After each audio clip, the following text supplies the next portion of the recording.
Good evening दोस्तों। आज हम आपको एक इंडिया की बहुत मशहूर आर्टिस्ट रेखा की बायोग्राफी सुनाने चले हैं।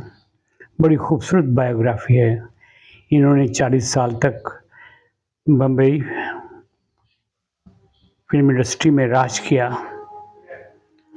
वो तमिलनाडु की एक फैमिली में पैदा हुई।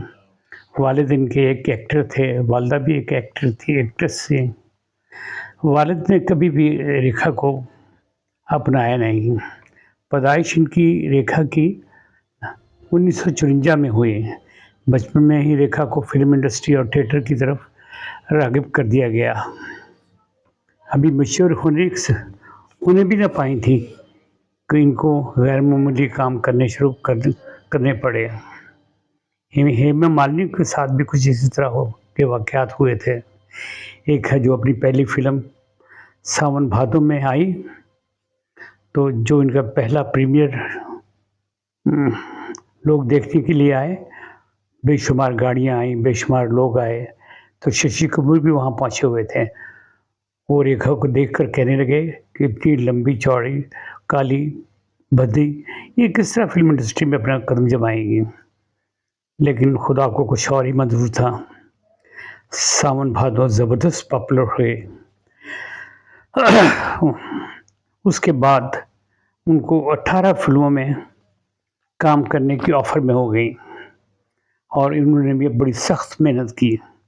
उन्होंने 3 महीने में हिंदी और उर्दू बोलना शुरू कर दिया।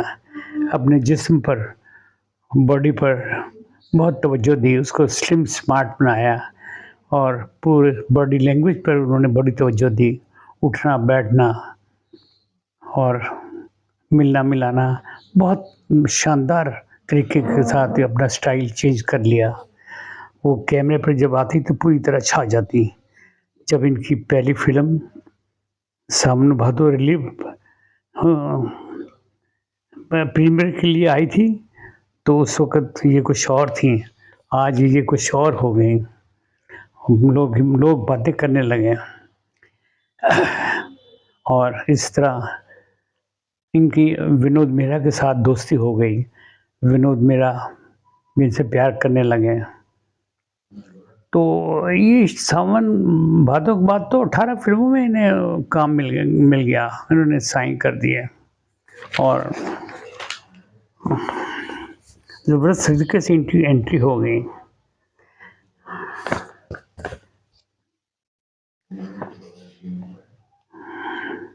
उन्नीस सौ 60 में फिल्म में इन्होंने अनीता बच्चन के साथ काम करना शुरू किया। रेखा का आमना सामना हुआ। विनोद मेहरा से दोस्ती तो ख़त्म हो गई, लेकिन अनीता बच्चन के साथ दोस्ती उनकी चल पड़ी। इश्क और मोहब्बत की दास्तानें शुरू हो गईं। चर्चे हर तरफ फैल गए। बेशुमार फिल्मों में काम किया। उमराव जान अदा में तो इन्होंने कमाल कर दिया। बेहतरीन एक्टिंग की, वाह वाह। और इनको नेशनल अवार्ड मिले, बेशुमार अवार्ड मिले। इस कदर खूबसूरत डायलॉग उर्दू में बोले, हिंदी में बोले कि दुनिया अशश कर उठी। फिर उनको नेशनल अवार्ड भी मिला और बहुत से अवार्ड मिले। 1970 में रामपुर का किशन बनाई, वो भी बड़ी कामयाब हुई।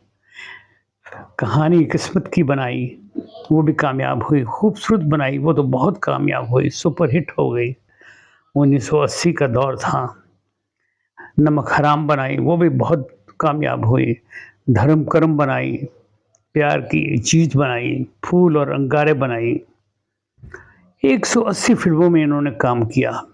बेशुमार अवार्ड हासिल किए, बेशुमार कामयाबियाँ हासिल की और 40 साल तक फिल्म इंडस्ट्री पर इनका सूरज चमकता रहा।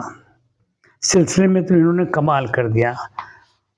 ये अनीता बच्चन के साथ इनकी आखिरी फ़िल्म थी, लेकिन जिसने भी इस फ़िल्म में भी इतना बिज़नेस किया और इतना अरूज हासिल हुआ इस फ़िल्म को कि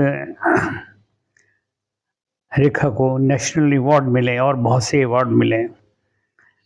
प्यार, मोहब्बत और प्यार की कहानियाँ तो चल ही रही थी, लेकिन इन्होंने फ़िल्मों में आइंदा के लिए आना जाना फिल्मों में काम करना छोड़ दिया। अब ये इकट्ठे फिल्मों में काम नहीं करते, प्राइवेट इनकी मुलाकातें चलती रहती थीं।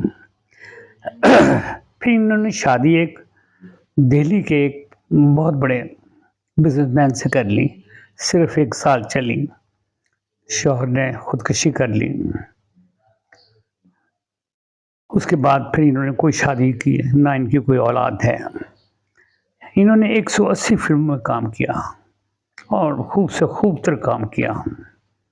इस वक़्त ये 75 साल की उम्र से ज़्यादा है इनकी, और ये बड़ी अपनी खूबसूरत ज़िंदगी गुज़ार रही हैं और बड़ी सोशल लाइफ़ है इनकी, मसरूफ़ियात भी बहुत हैं। जहाँ भी कोई इनको इनवाइट करता है ये जाती हैं, और सुनने सुनाने में आया है कि अभी तक भी इनके अमिताभ बच्चन के साथ मुलाकातें हैं और मिलना-मिलाना है। ये थी मेरी छोटी-सी एक कहानी, वीलॉग था ये बायोग्राफ़ी थी रेखा के मुतल्लिक। आइंदा भी हम आपके लिए इसी तरह की स्टोरियाँ लेके हाज़िर होते रहेंगे। अब मैं खुदा हाफ़िज़ चाहता हूँ। वस्सलाम।